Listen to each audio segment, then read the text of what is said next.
जो Haryana state board of technical education ने अपने एग्ज़ाम शुरू किए थे ऑनलाइन और आज 2 से 3 एग्ज़ाम उन्होंने कंडक्ट कराई हैं।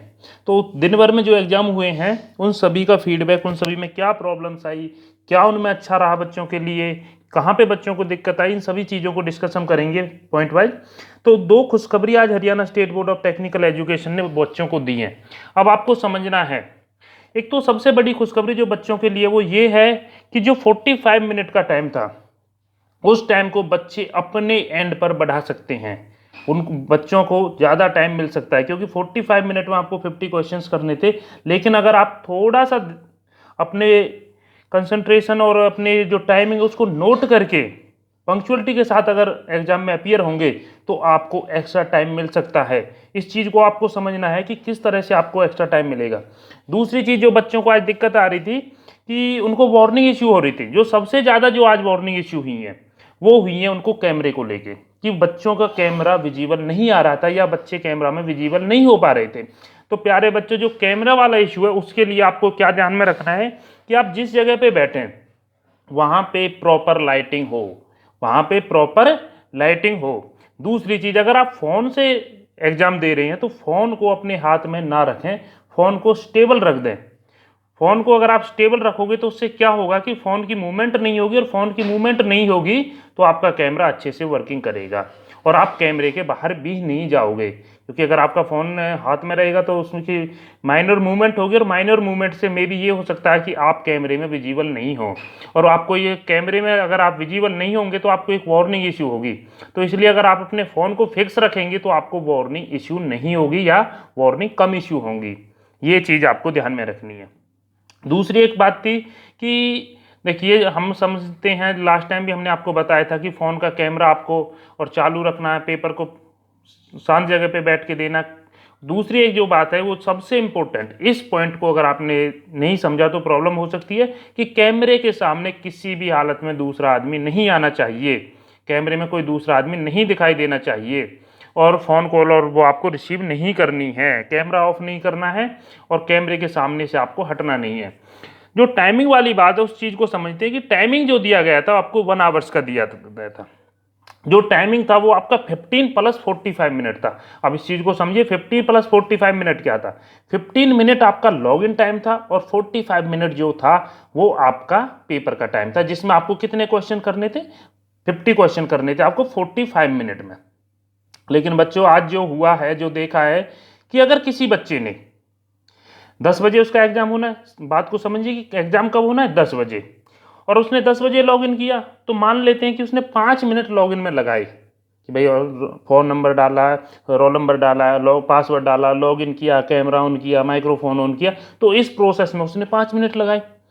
तो उस बच्चे के पास अभी टाइम कितना बचा, 55 मिनट। क्योंकि एक जो अच्छी बात बच्चों के लिए रही वो क्या रही कि जैसे ही आपने लॉगिन किया, चाहे आपने 9:05 पे किया, 9:02 पे किया, 9:15 पे किया, तो आपका ऑटोमेटिक जैसे ही आपने लॉगिन किया क्वेश्चन अपीयर हो गई। अब एक बच्चा 5 मिनट में लॉगिन कर लेता है तो उसके पास टाइम कितना बचा, 55 मिनट। 55 मिनट। तो वैसे टाइम कितना था, 45, लेकिन अब उस बच्चे को कितना टाइम मिलेगा, 55 मिनट, क्योंकि जो ऑटो सबमिशन का टाइम है वो 1 घंटे बाद गए। तो 9 बजे एग्जाम शुरू हुआ तो सबमिट कब होगा, 10 बजे। तो आपको टाइम कितना मिल गया, 55 मिनट का। क्वेश्चन कितने हैं, वही आपको 50 करने हैं। तो इस तरह से आप एक्स्ट्रा टाइम ले सकते हो, लेकिन इसके लिए आपको बहुत ही सावधानी से करना होगा। और जैसे ही टाइम आपका होता है एग्जाम का, जितना जल्दी हो सके उस चीज़ को आप में लॉगिन करना है, ताकि आप एक्स्ट्रा टाइम मिल सके और ताकि आप अच्छे से क्वेश्चंस को कर सकें।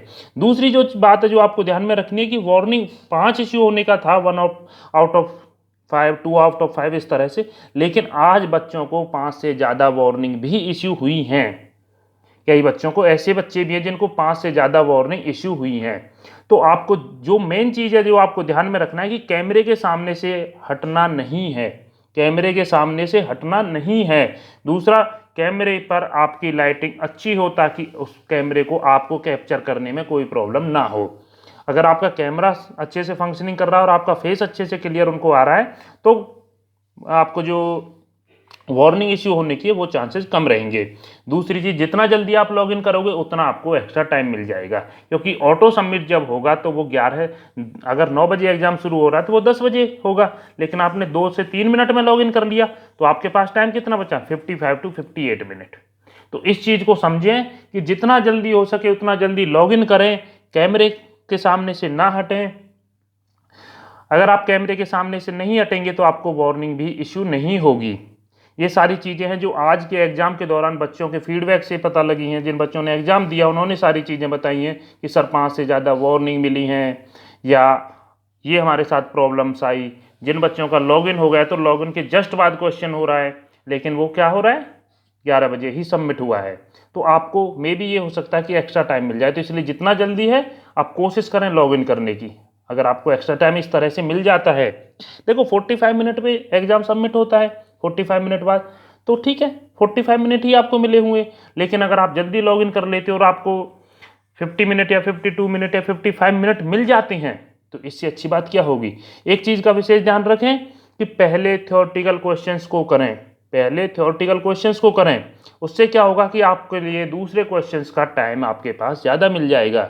मान लीजिए 20 क्वेश्चंस हैं, तो 20 क्वेश्चंस अगर उसमें हैं तो थ्योरेटिकल है, उनको आप 15 से 20 सेकंड में ही कर सकते हो।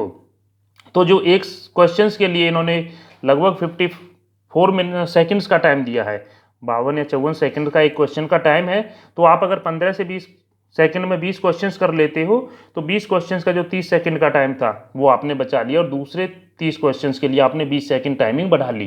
तो आप दूसरे पे अगर बाकी क्वेश्चंस पे अगर 1 मिनट या 1.5 मिनट भी लगाते हो तो भी आपके पास सफिशिएंट टाइम है। तो इसलिए थ्योरेटिकल क्वेश्चंस पे जल्दी ज़्यादा ध्यान दें, थ्योरेटिकल क्वेश्चंस को पहले अटेम्प्ट करें, उसके बाद आप न्यूमेरिकल और लेंथी क्वेश्चंस की तरफ जाएँ। इन सभी चीज़ों को आपको ध्यान में रखना है। कल जो आपका एग्ज़ाम हो आपको बिल्कुल टाइम पे लॉगिन करना है, अच्छे से एग्ज़ाम देना है, किसी तरह का प्रेशर आपको नहीं लेना है।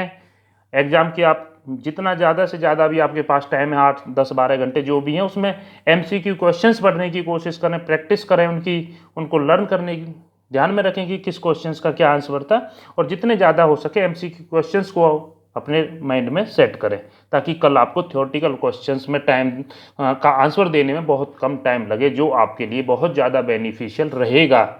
आज का जिनका एग्ज़ाम हुआ, जिनको प्रॉब्लम्स आई, वो कल जिन चीज़ों को ध्यान में रखेंगे। जिनका आज का एग्ज़ाम अच्छा हुआ वो और कल जो एग्ज़ाम होंगे उनके लिए आगे से एक्स्ट्रा अपनी सावधानी बरत के एग्ज़ाम को देंगे।